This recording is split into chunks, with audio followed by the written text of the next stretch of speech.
About the risks of Brexit. There's been a lot of commentary about how the official pro-EU campaign is resorting to scare stories about the costs of leaving. That's why it has been dubbed Project Fear, which I think is also summed up in this campaign poster suggesting Brexit supporters are just crossing their fingers and hoping for the best in the event of withdrawal. But in this part of the lecture, I want to set aside the scary slogans about DIY recession, economic bombs, and the like, and focus instead on what we can know about forecasting the implications surrounding a UK departure from the EU. The first thing to note about the after effect of a vote to leave the EU is what would happen to sterling, the UK's currency. In fact, the Financial Times has run stories indicating that various hedge funds have commissioned exit polls on referendum day in order to speculate on the result before the count is in. So one early indicator on the 23rd of June could be to watch the currency markets and see how they respond. If sterling strengthens, that suggests a vote to remain, and vice versa. The reason why the pound would weaken, at least in the short term, in the event of Brexit, is to do with the current account deficit of the UK economy. That is, the country as a whole spends more on imports than it makes on exports. In order for this to happen, the UK relies on significant inflows of money. The government borrows from abroad to finance public spending, while the arrival of foreign investment helps fund jobs and private spending. The problem here is that foreign investment is very much connected to EU membership. For instance, we saw that in week 2 in relation to the banking industry. So any uncertainty surrounding the future of the UK's position in the single market would reduce foreign direct investment, at least until there is clarity on this front. But remember, there are 2 years to negotiate exit, and some trade deals take much longer than this to be concluded. That's a long time for this flow of investment money to dry up, during which period demand for the pound will be lower as less money will come into the UK economy. That is, until the UK currency depreciates sufficiently to make it a good place again to invest, for instance in London housing. Experts here suggest a fall of 15 or 20% would be the price at which foreign investment could be maintained at current levels. In addition, if British exports struggle because of not being in the EU, then fewer purchases of British goods and services also dents the value of sterling. Given the amount of imports coming into the UK, a cheaper pound means the cost of living goes up, i.e. inflation rises. Normally, the Bank of England would seek to control this by raising interest rates, yet the risk would be one of hurting economic growth, especially because many people are dependent on cheap credit for their mortgage or other types of spending.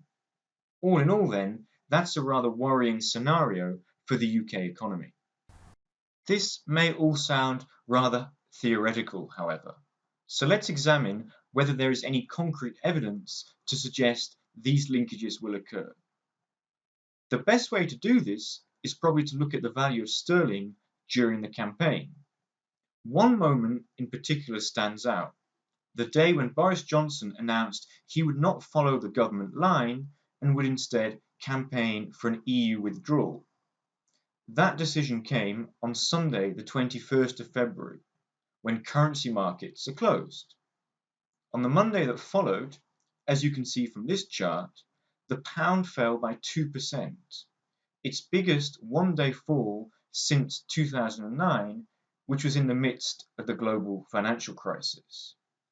That's a clear indicator that markets take the risks associated with Brexit very seriously, although long-term economic growth would reverse any of the costs associated with a depreciating currency in the short term. So the next risk to assess is that of what Brexit would mean for UK growth. In week 2, we covered the ins and outs of the single market, especially the type of trade arrangement the UK could have with the EU from the outside. but I did not try to analyse the impact different kinds of trade deals might have on UK growth. That's because of the inherent problem of forecasting into the future. What I'd rather do here is look at a plausible comparison, which is the way Austria and Switzerland have fared since the former decided to join the EU in 1995, with Swiss voters instead opting for a bilateral deal to access the single market. Now here's a chart showing the growth in GDP, a figure that represents total national wealth for Austria and Switzerland since 1970. That date is taken as the baseline and given the value of 100. And what you see is that since that time, there's been lots of growth in both countries. But what's really interesting is if you look at the 1990s, there's a flatlining of growth in Switzerland.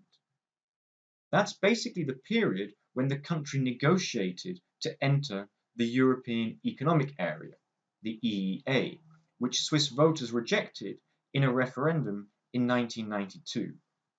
Thereafter, the country spent most of the rest of that decade basically crafting a new way to access the single market. By contrast, Austrian growth accelerates in the 1990s, when it joins the EU from 1995 onwards. Moreover, once the Swiss economy has access to the single market and grows again, it does not catch up with the gap that has opened up by comparison with Austria.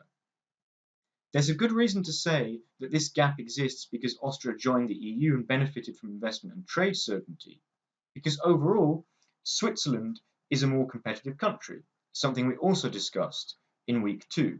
So it's otherwise strange that it did not grow much in the 1990s. The reason growth matters so much is because it directly affects the amount of tax revenue the government has at its disposal to spend on public services.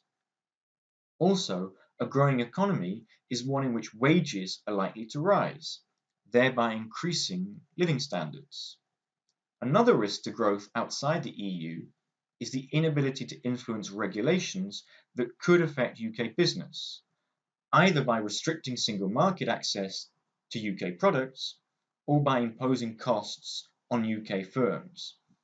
This is a point I made in the week 2 lecture on the single market, but it's worth reiterating what is involved in such a scenario. The two possible options for the UK to trade with the EU after leaving the bloc is either to have a Norwegian-style deal or to rely simply on a new free trade arrangement. This is what is captured in this image in the columns to the right of the column indicating the implications of staying in.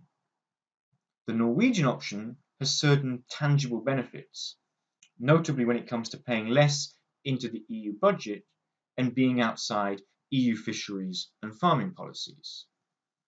This would come at the cost, though, of applying EU standards and not being able to influence them.